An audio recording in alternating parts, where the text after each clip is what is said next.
on in, crowd around. Relax.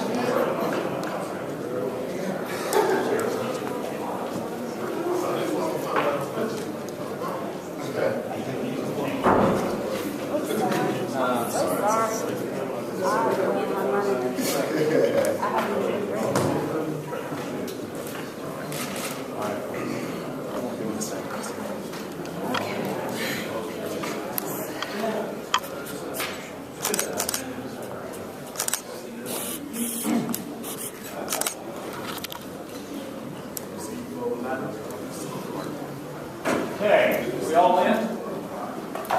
Where's the coach? Is he here? Oh, there he is. Okay, Matt, you want to talk a little bit about this room and its significance? Matt does all of our legislative work, so. This room is the only the only room in the State House that sits as it was originally designed when the State House opened in 1860. So this is the only true historical representation of any room in the State House. If you look behind here, Governor Chase, who was in Abraham Lincoln's cabinet. Let me just start there. This is really a cool story. You know, because Ohio was the kind of birthplace of presidents, right?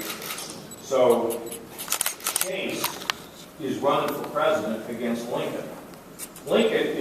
He's nowhere on the scene. Lincoln cannot win this election. But Lincoln was smart. Lincoln went to everybody and he said, I know that I'm not your first choice. I know that. But if the first choice doesn't win, you think you could be for me?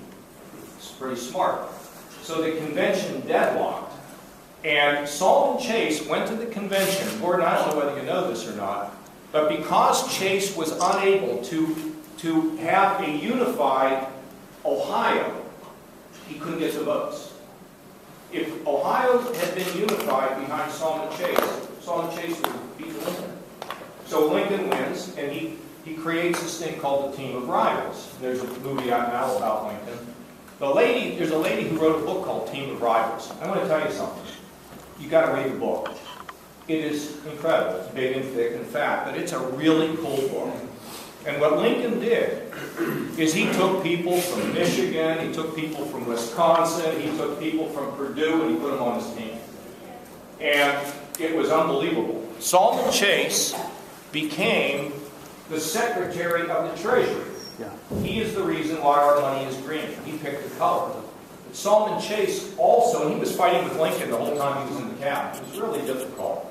But Solomon Chase ultimately became the Chief Justice of the Supreme Court, which was an amazing evolution. And it was how smart Lincoln was. He didn't hold grudges like I do against many people in the press. He was above that. And it worked out pretty well. So I wanted you to be aware. That's why Lincoln is busted here, and so is Solomon P. Chase. And the lady who wrote the book called The Team of Rivals, which this movie kind of alludes to, that's out now, she came in here to have a meeting with me, and she was shaking. Because to her, this was history. And so she was in here with me, and my wife came in with this dog-eared copy of Team of Rivals. And this lady says to my wife, it took me 5 years to write this book. And my wife said, it took me 7 years to read. So Matt, what else do you want to tell them quickly in here? Just quickly, there's some of the artwork around the walls. This is some Lincoln artwork. This is actually, if you look here, this is an actual portrait of Governor Chase sitting at this very desk in 1860, and that's, of course, where Lincoln was. Right here. Right here. His hand was right here when he heard this announced that he was president, which is really cool. And come on, you've got artwork. Put it there. Come on. Do it again. Look there.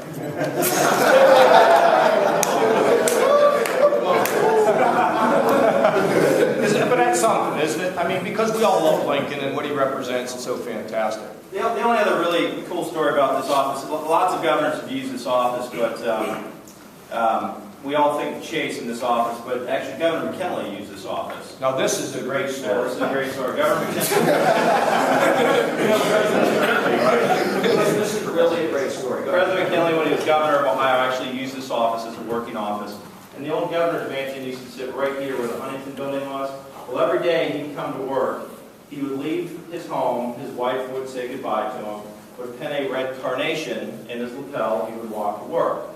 He eventually was elected president, and the funny story is, at night, when it was time for him to come home, she would walk out onto her front porch and stand there until she got his attention.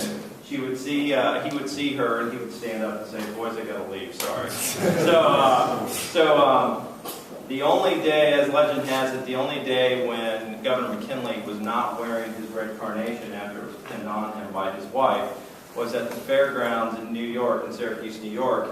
A little girl approached him and said, "What's that in your lapel?" And he said, "It's a carnation." She handed him the carnation, or he handed her the carnation, went up on stage, and was later assassinated. Which is why the carnation is our state flower. Amazing, isn't it? Really amazing. So these are pictures here of the earliest governors, and it includes some of the governors from some of the counties.